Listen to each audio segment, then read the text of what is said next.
let's bring in Carol Roth, shall we? She is the great entrepreneur. She is the great podcaster. She is an old friend of mine, clearly, and knows the economy probably better than anybody else I know, with CNBC forever. She is the two-time New York Times bestselling author of You Will Own Nothing. That was prophetic during the Biden years. That's certainly for sure, maybe prophetic to this day. Carol, how are you? Well, first of all, I just want to correct you, Joe. I'm not an old friend. I'm a longtime friend. Oh, I didn't mean it that way.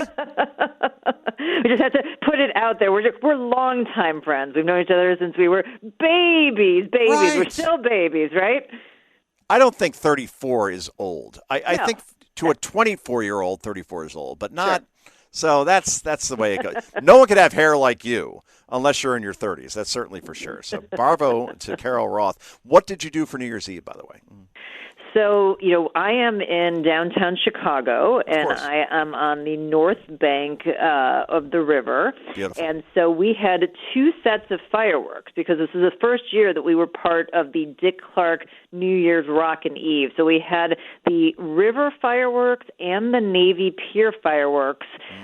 So, we had that at our place and got the great view, and were able to ring in what hopefully will be a great 2026, which, by the way, starts out with my Bears, who I know are your Bears, Our too, Bears. with the 2nd seed playing our big rival, the Green Bay Packers, this weekend. I don't want to go off on a tangent for all the people that don't follow the NFL, and particularly the Chicago Bears, but what disrespect for our team. When you look at the odds of who will go to the Super Bowl at the NFC, we're the lowest outside the Panthers. Like 6%. We're the 2 seed, for the love of God. But no one thinks that this young team with a young quarterback can get there. But, I have great faith because I just don't think the competition is all that great. Well, it is also the 40th anniversary of the 85-86 Bears and the Super Bowl Shuffle.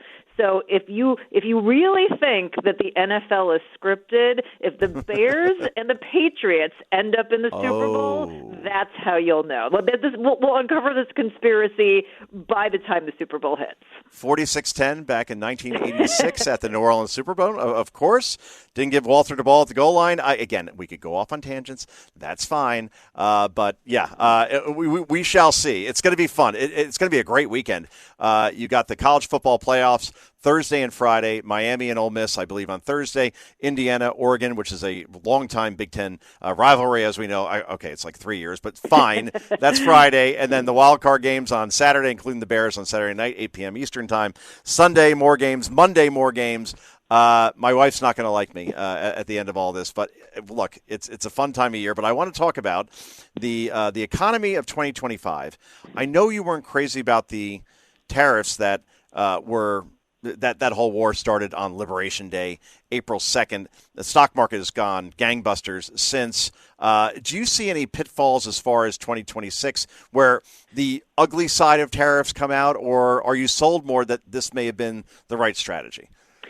So while I don't necessarily agree with the strategy and, think that tariffs should be used only in certain cases of national security, I do think that the bulk of it, the tough part is behind us. And I think the Trump administration, assuming, by the way, that the Supreme Court doesn't rule that they're unconstitutional, because that's something that's going on as well. But I think that they're focused in other places. And certainly one of the places that they're focused is on the global financial order, and they're doing some things that are really, really smart that certainly the Biden administration was never going to do. They were basically making the U.S.'s position in the global financial order weaker, and the Trump administration comes in, realizes that we have national and economic security issues due to natural resources, rare earth elements, and the like, and are doing what they can to shore up relationships, which is long-term smart thinking that we don't usually see. So from that macro backdrop, the other thing is that Trump always telegraphs to us what's going to happen. He says he wants to run the economy hot so that there's everything in his power to try to bring down interest rates. That should be good for the stock market, volatility, but by the end of the year, he is trying to keep the job situation in check, to keep growing. And so, that is the expectation, assuming that, something doesn't come in out of nowhere, a gray swan, a black swan, which, seems to always be the case. That's true. I was on Outnumbered, which is a Fox show that airs at noon. It's basically 4 women and then a guy in the middle. I get to be the guy in the middle. And we had to make our predictions for 2026. And I said a couple of silly things like Zima is going to make a comeback because we all love Zima. And only we got that. Like Tommy Laren's there. She's like, I have no idea what you're talking about, which is kind of funny. She's a little younger. But the point is that I said, in the end, I don't think predictions are a very smart thing to even make at this stage because in 2016, you would have to tell me on January 1st of 2016 that Donald Trump would be president of the United States, which you'd be like, well, it's been a fun run, but he can't actually win, can he? And sure enough, he did. And then 2020, that's probably the best example. You could never predict on January 1st of 2020 that this weird, virus is going to come in and it's going to be this pandemic that completely upends the entire world economy and allows Joe Biden to not campaign and win the presidency, scare quotes, over Donald Trump in 2020. So, I think predictions are probably a fool's errand because, to your point, who knows everything looks pretty good right now for the economy and Trump in general as far as foreign policy. But, 1,000 things could happen between now and then. Yeah, the other thing is that we can look at trajectories and know certain things are going to happen, but it's very difficult to predict timing, which is why it's so hard to time financial markets and why financial advisors always tell you not to try to do that and to invest over the long term and ride out the bumps. So I think that's really a prudent strategy is to look at the trajectories. If you look at something like gold and silver, which last year had incredible years, oh, yes. That's something you and I have been talking about forever. And, I knew that there was going to be a break, but certainly didn't know exactly to the dollar, to the penny, and the timing of when that break was going to occur. So I think a lot of times we can talk about the trajectories and the things that are happening, but, some of these micro events and some of the timing is really up in the air. And I guess that's what keeps it interesting and what keeps us employed, Joe. Exactly. And we're talking to Carol Roth. You Will Own Nothing is a great book. Please do buy it. Make it your 2026 read. Brandon Johnson, all right, let's go, Brandon. The other Brandon is your mayor of Chicago. I've seen approval numbers as low as 6%, primarily in the teens, which, again, Chicago is as blue a city that you could possibly find, and a Democrat there isn't even polling well. The whole socialist thing, from an economic perspective, I don't think he's declared he's a democratic socialist, but he acts like one. He's not, in other words, Mamdani says, I am a democratic socialist, and the mayor of Seattle says the same thing. But Brandon Johnson in Chicago, can he get reelected given his numbers and just the fact that this guy is a complete clown? No, absolutely not. And I'm very sorry for you, the folks of New York, who are listening to this, that you didn't take, you didn't learn the lesson that Chicago had learned the hard way, you didn't do it the easy way. You're going down the same hard path. And there's absolutely zero chance that Brandon Johnson will be reelected. If we had an actual real recall strategy, he would be out of here, but it's Chicago, so that's sort of impossible to do. The challenge is we went through this with Lori Lightfoot before Brandon Johnson, and she was, the mayor through COVID. It was just absolutely ridiculous and destructive to the city and had these horrible policies.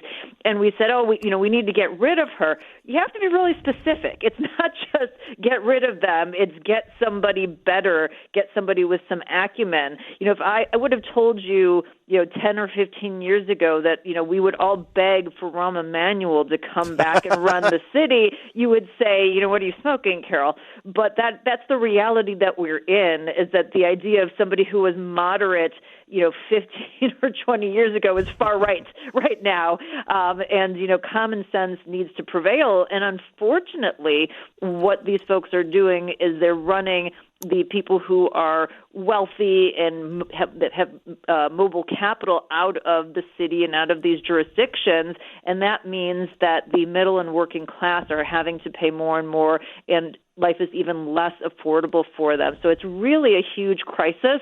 Unfortunately, they're very good at putting the blame elsewhere and preying on the economically illiterate.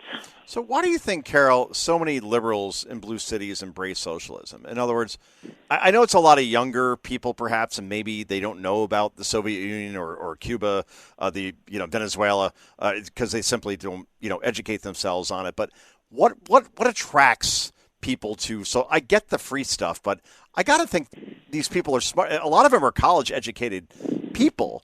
What makes them not ask that next question, which is, who's going to pay for this exactly? I mean, a week ago, I would have probably given you a different answer, but now I'm just going to say fraud. Apparently, in blue cities, anyone can open a daycare or a transportation company or an adult learning center and make, tens of millions of dollars and drive Rolls Royces. So clearly, we didn't get the memo. We were not invited to that party, but that seems to be pretty attractive. When the socialists control all the money, they just dole it out to their people, and it becomes this circle of fraud.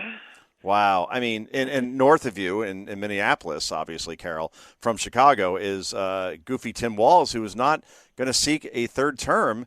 I guess that means either he's going to concentrate on running for president or he's lawyering up what you got your money on. He wants to spend more time with his family, or maybe he's going to a farm upstate so he can spend time with all the other Tim Walzes. Hard to say.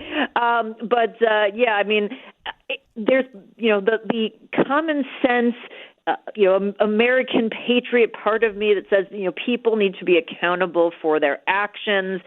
Somebody's going to step up, hold him accountable. This is going to, open things up and really change things. And then there's the realistic part of me who's seen this, movie many times before and knows how it ends, with it being swept under the rug and the same thing happening over and over again. So I hope and pray that the Trump administration, and particularly their AG, really steps up and, not just, this has been uncovered. It's been uncovered, in large part by independent journalists, that now that we see it happening, that there's actually going to be action taken, because one, the people need to be held accountable, and two, there's all of this money that is out there that needs to be reclaimed and brought back so that people who are actually working and doing the right thing are able to live, are able to have an affordable cost of living.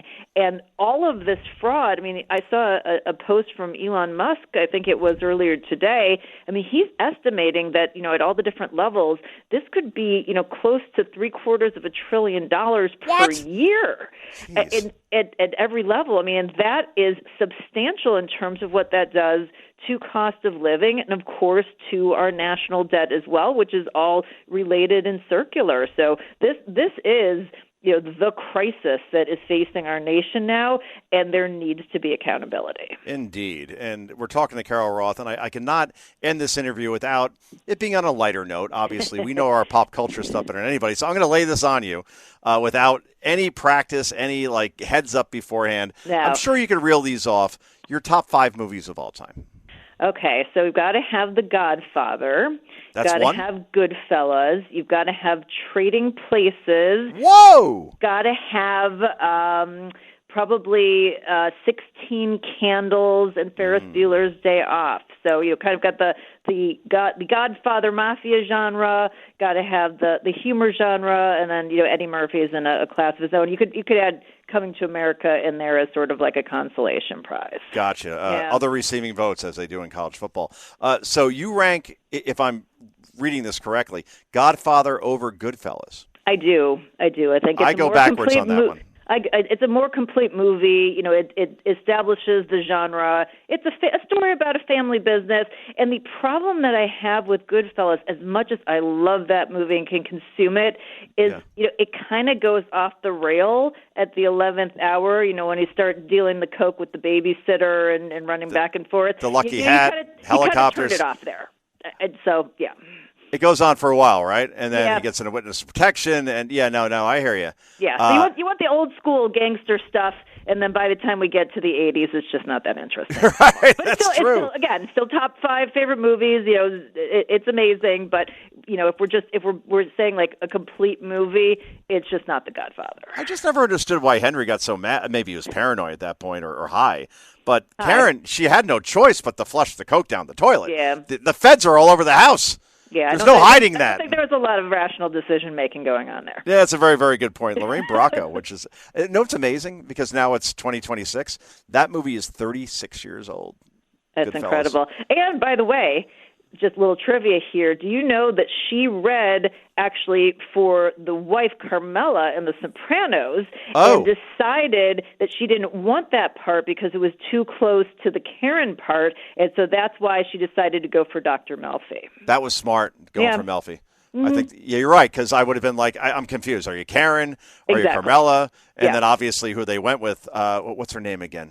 Edie Falco. Yeah, Edie Falco, who's a great actress and does a lot of Broadway.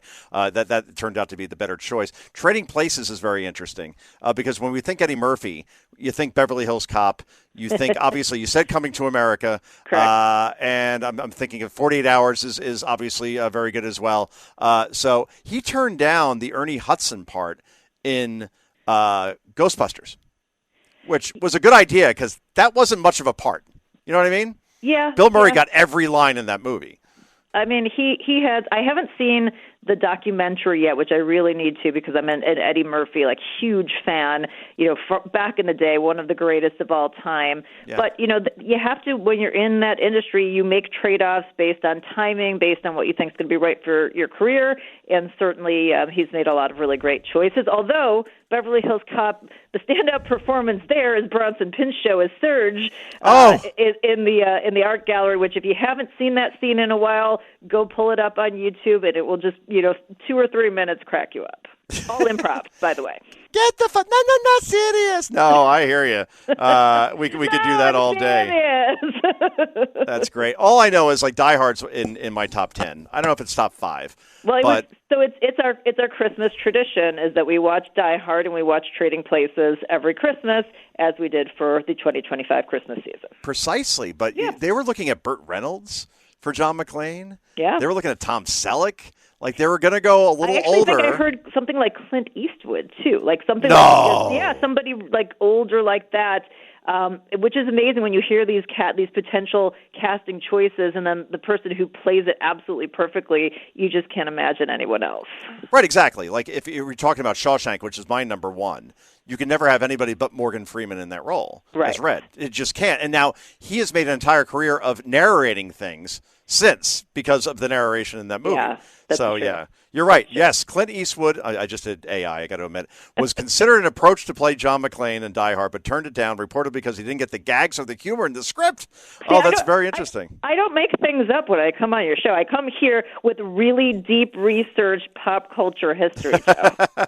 Also, Sly Stallone, Harrison Ford, and Schwarzenegger were offered the role of McClane. Can you imagine Schwarzenegger trying to crawl through the air vent? That would have been amazing comedy. Come out to the coast, have a few laughs.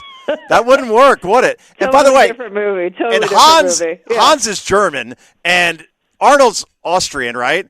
That whole thing wouldn't work. No. They both would sound like terrorists. Oh, man. I could talk about this all night, but I'm being told, cut.